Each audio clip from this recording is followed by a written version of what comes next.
கேட்கக்கூடிய கேள்வி, நாம் தமிழர் நிலைப்பாடு எப்படி இருக்க வேண்டும்? நீங்க வந்து எப்ப பார்த்தாலும் விஜய் பத்தி மட்டுமே கேக்குறீங்க, நீங்க வந்து ஏடிஎம்கே பிஜேபி கேக்குறீங்க. எங்க அண்ணன் பத்தி கேட்கணும், அண்ணன் பத்தி எப்பவுமே கேக்குறது தம்பி மட்டும் தான் பார்த்திருக்கோம். நாம் தமிழர் நிலைப்பாடு எப்படி இருக்கணும்?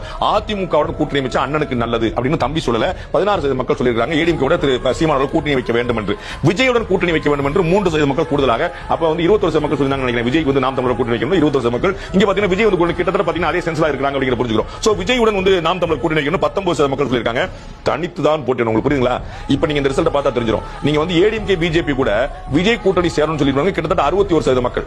இப்ப சீமான் வந்து தனித்து தான் போட்டிடணும் அப்படின்னு சொன்னது 65 மக்கள். இந்த விஷயத்தை நம்ம பார்த்திருக்கோம். சீமானுக்கும் விஜய்க்கும் கடுமையான கருத்து மோதல் வந்துருச்சு. திரு சீமான் விஜயை தொடர்ந்து எதிர்த்துட்டு வரார். அப்ப இதே மக்கள், அதே 2989 மக்கள் சீமான் என்ன செய்யணும் அப்படின்னா தனித்து போட்டிடணும்னு 65% சொல்றாங்க. Highest number ever in this survey. 65% மக்கள். ஏன் அப்படின்னா அவர் தனித்து தான் போட்டிடுவேங்கிற பிம்பத்தை தொடர்ந்து கட்டமைச்சு வர்றார். அதுல குழப்பமே இல்லை. கட்சி தொடங்கிய காலத்தில் இருந்து தேர்தலில் நிற்கிற களத்தில் எவரோடும் சமரசம் இல்லை, கூட்டணியும் இல்லை, நோட்டுக்கும் சீட்டுக்கும் எவரிடத்திலும் சேரவில்லை.